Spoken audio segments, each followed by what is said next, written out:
안녕하세요. 저는 올해 41살이 된 남자입니다. 저는 지금 혼자서 살고 있어요.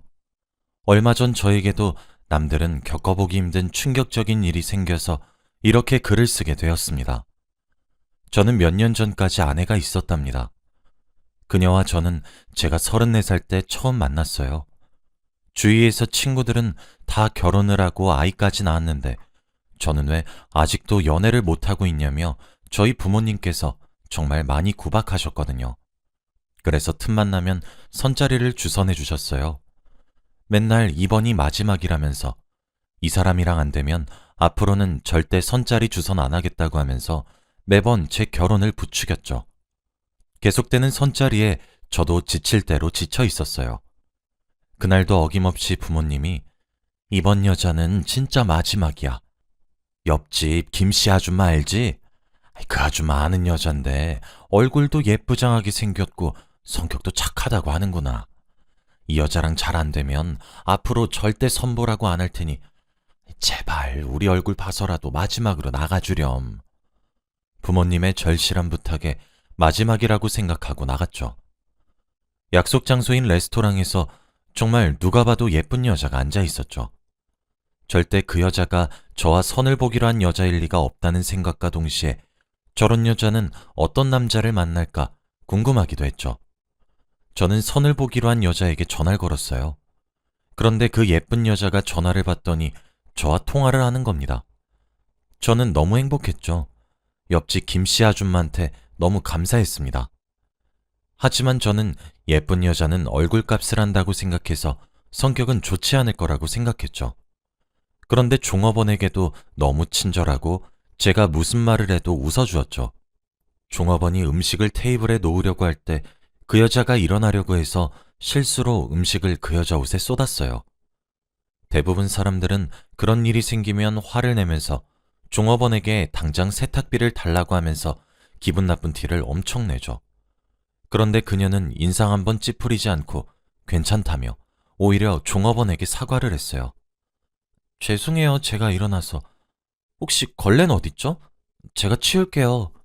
저는 한 번도 본 적 없는 유형의 여자여서 놀라기도 했지만 그녀의 착함에 반했습니다. 얼굴도 예쁘고 착하기까지 하니 그녀를 더 오래 보고 싶었죠. 그렇게 밥을 먹고 그녀와 더 이야기도 나누고 싶어서 혹시 미연 씨, 술 한 잔 어떠세요? 라고 조심스럽게 여쭤보니 네, 좋아요. 라고 하셔서 저희는 근처 분위기 좋은 술집으로 갔습니다. 그날따라 술맛도 달고 술이 잘 들어가서 저와 미연 씨는 술이 취해서 기분 좋은 둘만의 시간을 보냈죠. 그날후로 저희는 연애를 하기 시작했답니다. 미연인 정말 착했어요. 사람이 이렇게 착하면 이렇게 각박한 세상을 살기 힘들다며 제가 항상 경고를 해줄 정도로 착했어요. 미연이 말을 들어보니 친구들한테 돈을 빌려주고 못 받은 돈만 1,000만 원은 좋게 된다고 해요. 제 생각에는 미연이의 순진함에 친구들이 돈을 빌려가 놓고 갚지 않는 것 같아요. 미연이의 착함을 악의적으로 이용하는 사람들이 너무 싫었어요. 그래서 제가 연애하는 동안 미연이의 성격을 조금 바꿔주고 싶었죠. 거절도 잘 못하고 자신의 의견도 말하지 못하는 미연이를 바꾸어 주었습니다. 저와 사귀고 나서 미연이는 다른 사람들에게 적극적으로 자기 의견을 표현할 줄도 알고 돈을 빌려달라고 하거나 무리한 부탁을 하는 친구들에게도 거절을 할 수 있는 사람이 되었죠. 미연이도 저 만나기 전에 자신의 성격이 너무 싫었는데 이렇게 바꿔줘서 너무 고맙다고 그랬어요. 저희는 연애하는 2년 동안 한 번도 싸우지 않았습니다. 미연인 워낙 착해서 애초부터 싸울 구실을 만들지도 않았어요. 제가 기분 나쁠 만한 상황도 처음부터 만들지 않았죠. 미연이 같은 여자를 만난 것이 제 인생에서 최고의 행운이었습니다. 그리고 저희 부모님도 일 잘하고 어른들에게 싹싹한 미연이를 좋아하셨죠. 미연이는 저희 집에 자주 놀러와서 밥을 먹고 가곤 했는데요. 그날 밥을 먹다가 저희 어머니께서 이제 둘이 사귄 지 2년 넘어가는데 결혼 언제 할 생각이냐 라고 하시더라고요. 저는 너무 당황했죠. 저도 물론 미연이와 결혼을 하고 싶었어요. 나이가 36살이라 결혼을 하려면 얼른 해야 되는 나이였죠. 그런데 미연이는 아직 28살이었어요. 저랑 미연이는 8살 차이가 나서 제가 미연이한테 선뜻 결혼에 대한 이야기를 하면 부담스러워 할까봐 한 번도 말을 한 적이 없거든요. 그런데 그때 어머니가 처음으로 말을 하시니 너무 당황스러웠죠. 그 말을 듣고 미연이의 얼굴을 제일 먼저 보았는데 미연이는 놀라지도 않고 좋아했어요. 결혼이요? 저는 하고 싶은데 이 사람이 아무 말이 없네요, 어머님. 뭐? 아니, 너 미연이랑 결혼할 생각이 없는 거야? 왜 지금까지 결혼 얘기를 한 번도 하지 않은 거니? 아니, 저는 미연이가 저와 결혼을 하고 싶다는 생각을 가지고 있었는지 꿈에도 몰랐죠. 그런데 간접적으로 그렇게 들으니 너무 행복했습니다. 미연이는 20대라서 아직은 연애를 더 하고 싶어 할 줄 알았어요. 그날 미연이를 집에 데려다 주고 차 안에서 미연아, 너 나랑 결혼해도 괜찮아? 오빠, 말을 왜 그렇게 해? 난 항상 오빠랑 결혼하고 싶었어. 난 오빠가 프러포즈 하는 날만 기다렸단 말이야. 저는 미연이한테 너무 고마웠죠. 그래서 다음날 바로 프러포즈용 반지를 사고 미연이 집으로 찾아가 프러포즈를 했습니다. 당연히 미연이도 너무 좋아했죠. 양가 부모님들에게 인사를 드리러 가기로 했어요. 그런데 처가댁에서는 저를 별로 좋아하시지 않으세요. 아마 젊은 딸이 나이 많은 남자와 결혼을 한다고 하니 고생할까봐 그런 생각을 하신 것 같더라고요. 저희는 인사를 드리러 먼저 처가댁에 갔습니다. 장인어른께서 결혼 허락은 해주셨지만 약간 탐탁치 않는 눈치였어요. 김서방, 우리 가족이 된 건 환영하지만 우리 미연이 눈에서 눈물 나는 날은 정말 용서 못해. 아버님, 당연하죠. 미연이 손에 물 한 방울도 묻히지 않겠습니다. 저는 장인어른과 약속을 하고 그렇게 결혼식을 올리게 되었습니다. 저흰 정말 친한 지인들만 초대했어요. 그래서 얼른 결혼식도 끝내고 정식적으로 신혼생활을 시작했어요. 저보다 먼저 결혼한 친구들이 항상 결혼을 하지 말라면서 말렸거든요. 그런데 왜 말렸는지 이해가 되지 않았어요. 저는 결혼을 하고 미연이랑 함께 사는 이 순간이 너무 행복했거든요. 그런데 저희 집에서 자꾸 우리 부부한테 그래서 아이를 낳을 생각은 없고 라고 계속 미연이한테 손주를 보고 싶다며 아이를 가지라는 눈치를 주었어요. 저는 솔직히 아이가 가지고 싶긴 했지만 지금은 저희 둘이 너무 행복해서 이렇게 지내고 싶었거든요. 아이를 가지면 싸움도 잦아질 테고 돈도 많이 드니까요. 미연이는 그래도 웃으면서 아직은 생각이 없어요. 저희 시골린 지도 얼마 안 됐고 아이 계획은 아직 없어요. 그래도 우리 아들 나이가 이제 40이 다 되어 가는데 한시가 급한 상황에 계속 미루다 보면 나중에 가지고 싶어도 못 가지는 경우가 있어서. 미연이는 저희 부모님 말을 듣고 조금 고민을 하더군요. 저희는 그렇게 돈을 많이 버는 것도 아니었고 지금 버는 게 저희 둘이 쓸 정도였거든요. 그런데 아기까지 생기면 기저귀 값에 분유 값에 드는 돈이 어마무시하기도 해서 조금 부담스러웠어요. 그치만 미연이 닮은 딸을 낳으면 정말 행복할 것 같긴 했어요. 그래서 미연아, 우리 아기 낳는 거 어떻게 생각해? 오빠, 나는 우리 닮은 아기 낳으면 좋지. 근데 우리 지금 돈도 많이 못 벌잖아. 아기 낳으면 나가는 돈이 얼마나 많은데. 아기 낳으면 아기 키운다고 나 일 쉬면 돈이 더 부족할 거고. 아직은 조금 더 생각해보자. 미안해. 저도 미연이의 마음이 이해가 되었어요. 그렇게 평범한 나날들을 보내고 있었는데 제 일자리가 하루아침에 없어진 겁니다. 저는 공장에서 단순 노동직을 하고 있었는데 요즘 첨단 기술의 도입으로 일자리가 줄어들고 있잖아요. 그런데 제 일을 대체할 기계가 들어와서 미안하지만 앞으로 출근은 어렵겠다고 했죠. 지금 당장 돈을 벌어도 부족한데 이렇게 하루아침에 잘리다뇨. 저는 한동안 아내에게 비밀로 했어요. 도저히 말할 엄두가 나지 않았죠. 아내는 보험회사에서 보험을 파는 일을 했어요. 그래서 항상 밖에서 구두를 신고 뛰어다니면서 일을 했거든요. 아내는 실적이 너무 중요한 직업이라 밤낮 없이 일을 하기도 했고 매일 퇴근 시간도 달랐어요. 저는 2달 정도를 거짓 출근을 했습니다. 아침에 집을 나가서 집에서 멀리 떨어진 곳에 있는 편의점에서 낮에 아르바이트를 하고 저녁에는 고깃집 서빙을 하면서 보냈죠. 공장에서 일을 했을 때도 돈이 그렇게 많이 벌리지 않았기 때문에 아르바이트를 2개 해도 채워질 수 있는 월급이었죠. 대신 제가 고깃집에서 일을 저녁까지 하다 보니 원래 퇴근 시간보다 늦게 집에 가게 되었죠. 몸에 배인 고기 냄새에 아내한테는 항상 회식이 있어서 늦는다고 했어요. 매일 회식한다고 속상해했지만 저는 어쩔 수 없었습니다. 저는 아르바이트를 하고 나서부터 미연이를 잘 보지 못했어요. 아침 일찍 나가면 미연이는 항상 자고 있고 밤늦게 퇴근을 해도 미연이는 항상 자고 있어서 깨우기도 미안했거든요. 그런데 그날따라 미연이가 잠을 자지 않고 거실에 앉아 있더라고요. 저는 오랜만에 본 미연이 얼굴이 반가워서 웬일로 일어났어? 나 기다린 거야? 오빠 기다렸지. 미연이는 사실 제가 집에 들어올 때까지 제가 온 줄 몰랐던 것 같아요. 제가 말을 거니까 놀라서 대답한 것 같았죠. 저는 딱히 무슨 생각을 하길래 제가 집에 들어온지도 몰랐냐고 묻지 않았어요. 그런데 그날 이후로 미연이가 집에 잘 들어오지 않았어요. 미연이는 요즘 보험 때문에 바빠서 그렇다고 항상 먼저 자라고 했죠. 저는 제가 돈을 못 버는 게 너무 미안했지만 그래도 한 푼이라도 더 벌 수 있을 때 벌면 좋다는 생각으로 미연이한테 쉬엄쉬엄 하라고 말하지도 않았죠. 주말에는 저와 미연이가 출근을 하지 않아요.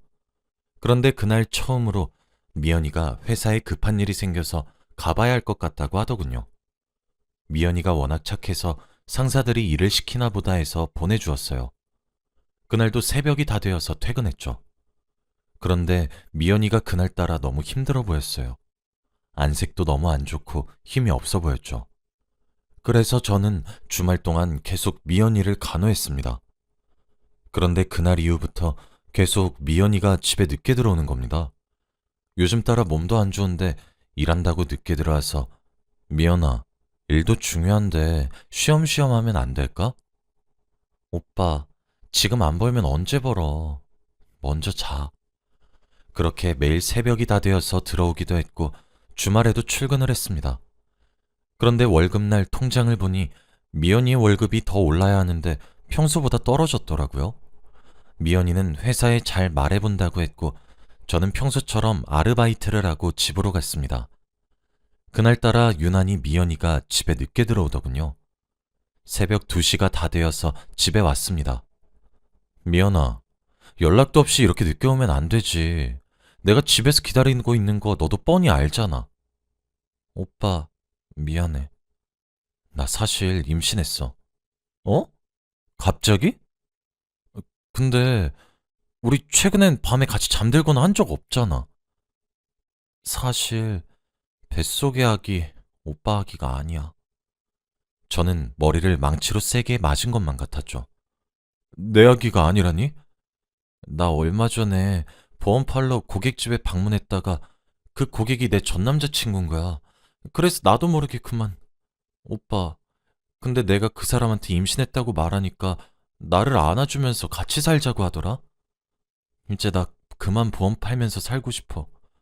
솔직히 오빠랑은 아기 낳으려고 해도 돈 때문에 포기했잖아. 그런데 나 이제는 돈 걱정 없이 행복하게 살고 싶어. 그러니까 이제 그만하자. 그리고 나 사실 매일 늦게 왔던 이유도 그 사람이랑 같이 있다 온 거였어.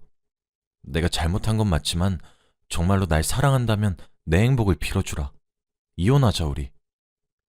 저는 한없이 착한 미연이가 이렇게 모진 말들을 저한테 내뱉는 게 믿기지가 않았어요. 오빠, 그리고 그 사람은 나이도 어려. 솔직히 오빠 나이 많아서 같이 다니기 조금 부끄러웠는데 그 사람은 당당하게 내 남자친구라고 말하고 다니고 있어. 오빠랑 이혼하면 그 사람이랑 같이 아기 낳고 살 거야. 그럼 지금 뱃속에 아기가 있는 거야? 임신 7주 차래. 저는 제 아내가 밖에서 다른 남자의 아이를 가진 것이 너무 화가 났죠. 그래서 저도 모르게 그만 미연이에게 거세게 소리쳤고 미연이는 제 반응을 예상한 듯 절 가만히 응시하고만 있었습니다. 저는 결국 눈물까지 흘리며 제발 모든 게 사실이 아니라고 말해달라고 애원했지만 미연이는 묵묵부답이었습니다. 미연이한테 정말 모든 걸 다 주었고 다른 사람들보다 잘 살게 해주진 못했지만 그래도 비교당할 만큼은 안 살게 하기 위해 아침 저녁으로 아르바이트를 하면서 살았는데 다음날 저는 이혼 전문 변호사를 찾아가서 당당하게 미연이한테 이혼 서류를 주었죠. 위자료도 당당하게 받았고요. 그런데 저는 제가 미연이에게 소리를 지른 것을 미연이가 얘기할 줄 알았는데 전혀 입 밖으로 꺼내지 않더군요. 그땐 그래도 양심은 있나 보네 했죠. 이혼을 하고 신혼집에서 미연이는 짐을 챙겨서 나갔어요. 어디로 간지는 모릅니다. 아마 그 남자의 집으로 갔겠죠. 저는 그 집에서 살면서 계속 미연이가 떠올라서 집을 팔고 조그만한 단칸방으로 이사를 왔어요. 새 출발을 하기 위해서 아예 지역도 다른 곳으로 가고 전화번호도 바꿨죠. 거기는 공장 단지가 있어서 공장 일을 쉽게 구할 수 있었기 때문에 저는 다시 예전보다는 조금 더 안정적인 생활을 할 수 있었습니다. 그렇게 몇 달 후 갑자기 부모님께서 전화가 오셨어요. 그런데 목소리가 조금 이상했습니다. 아들, 잘 지내지? 그때 혹시 옆집 김씨 아줌마 생각나? 알지. 그 아줌마만 아니었으면. 됐고, 근데 왜? 그 아줌마가 말하는데 미연이가 지금 나 걔 어떻게 사는지 안 궁금해. 걔 얘기할 거면 이만 끊는다. 미연이가 암에 걸렸다고 하네. 그런데 좀 많이 늦은 것 같더라. 한번 찾아가 보지 그러니? 저는 당황은 했지만 천벌받은 거라고 생각했죠. 그런데 그날 이후로 일도 손에 안 잡히고 계속 미연이가 암에 걸렸다는 것만 머릿속에 떠올랐죠. 그래서 결국 미연이가 입원해 있는 병원으로 갔습니다. 미연이를 마주한 순간 저는 다른 사람인 줄 알았어요. 얼굴은 반쪽이 되어 있고 몸은 뼈밖에 없었거든요. 정말 놀랐습니다. 미연이는 자고 있었고 병실에는 미연이 아버님만 계셨죠. 김서방이 여긴 어떻게... 아버님, 미연이가 암이라고... 아버님은 잠깐 주저하시더니 나랑 얘기 좀 할까? 라고 하셨어요. 저희는 휴게실에서 이야기를 나누었죠. 김서방, 놀라지 말고 잘 듣게. 사실 미연이 췌장암 말기야. 그런데 너무 오래돼서 수술할 수가 없대. 그래서 지금 죽을 날만 기다리는 시한부가 됐어. 사실 김서방이랑 결혼하고 얼마 안 돼서 췌장암 선고를 받았대. 그런데 항암 치료를 하려면 돈이 엄청 드는데 형편도 안 좋았고 미연이가 또 착해서 주위 친구들한테 돈 못 빌리는 거 알지? 그래서 최대한 시간을 끌었대. 암에 걸려서 아기도 물론 가질 수 없었지. 그래서 임신 계획도 미루고 매일 병원 가서 항암 치료를 했어. 항암 치료에 쓰는 돈만큼 일도 열심히 하고 치료를 하면 할수록 돈이 더 많이 드는데 돈을 벌 수 있는 몸이 안 되는 거야.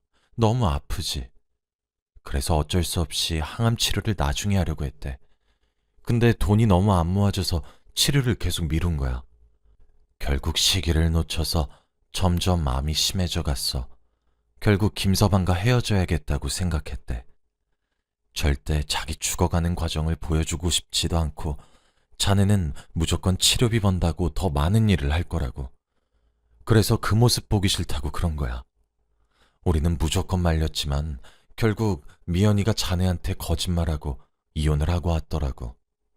그런데 그날 마지막으로 자네를 만나고 암이 더 빨리 진행됐어. 왜인지는 미연이가 절대 말을 안 해주더라. 그래서 지금까지 이렇게 된 거고. 미연이는 자네를 정말 사랑해서 떠난 거야. 자기 없이 혼자 살 자네가 너무 불쌍했대. 그리고 자네 공장 그만두고 아르바이트 하면서 살았다며? 미연이 그거 다 알고 있었어. 그래서 미연이가 자기 때문에 돈 버는 자네가 너무 고맙고 미안해서 헤어지기로 한 거야. 저는 아버님의 말을 듣고 눈물이 흘렀습니다. 아마 제가 화나서 미연이에게 큰 소리를 낸 이유로 암이 더 빨리 진행된 것 같았죠. 제 잘못 때문에 미연이가 살 수 있는 날이 줄어든 게 너무 미안했습니다. 아버님, 그래서 앞으로 미연이 얼마나 더 살 수 있죠? 앞으로 2주 정도네. 그래도 지금이라도 찾아와줘서 고마워. 미연이가 아주 좋아할 거야. 죄송해요, 아버님. 이제서야 찾아뵙게 돼서. 아버님을 집으로 보내고 저는 2주 동안 미연이의 병간호를 하기 위해 미연이가 잠에서 깨기만을 기다렸죠. 몇 시간 후 미연이가 잠에서 깨자마자 오빠? 나 지금 꿈이야? 아니면 나 벌써 죽은 거야? 오빠가 여기 올 리가 절대 없는데. 미연아, 진짜 나야. 앞으로 너랑 같이 있으려고 내가 왔어. 미연아, 그동안 내가 다 미안해.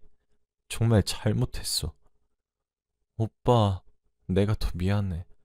이렇게 못생긴 모습으로 오빠 보니까 부끄럽다. 무슨 소리야. 미연아, 너무 예뻐. 저희는 그렇게 2주 동안 정말 행복하게 하루하루를 보냈습니다. 그런데 제가 깜빡 잠에 들고 일어났는데 미연이의 손이 너무 차가웠어요. 한 번도 이런 적이 없었는데 두려움에 손가락을 코에 가져다 댔지만 숨을 쉬지 않았습니다. 결국 미연이는 하늘나라로 갔어요. 장례식장엔 많은 친구들이 오지 않았죠. 영정사진 속 미연이는 너무 예뻤어요. 그렇게 장례식이 끝나고 미연이와 처음 같이 갔던 술집에 갔어요. 그때의 추억도 되새길 겸 오늘따라 취하고 싶었거든요. 그런데 사장님께서 혹시 미연 씨 남편분 맞죠? 워낙 저와 미연이의 단골 술집이라서 사장님과 아는 사이였죠. 네, 맞아요. 오랜만이에요. 한동안 안 나오셔서. 죄송해요. 그동안 사정이 좀 있어서. 그때 사장님께서 편지 봉투 한 장을 건넸습니다. 이거 예전에 미연 씨가 저한테 혹시 남편분 오면 이거 꼭 전해달라고 여기에 맡겨놓고 가셨거든요. 이거 주려고 얼마나 기다렸는데 드디어 오셨네요. 저는 이 봉투를 열어보니 안에는 통장 하나와 편지가 있었어요. 통장에는 5천만 원의 돈이 있었고 그 돈은 미연이가 췌장암 초기 때부터 제게 돈 주려고 아픈 몸을 이끌고 차곡차곡 모아두었더군요. 저는 펑펑 울었어요. 이 돈을 어떻게 쓰라고 이렇게 주는 건지. 미연이는 평생 동안 제 생각만 해준 착한 아이인데 저는 너무 모질게만 대했죠. 그래서 결국 그 통장의 돈은 은행에 묶어두었고 절대 손대지 않았습니다. 저는 아직도 미연이를 사랑합니다. 너무 보고 싶지만 꾹 참고 열심히 살게요. 제 사연을 들어주셔서 감사합니다.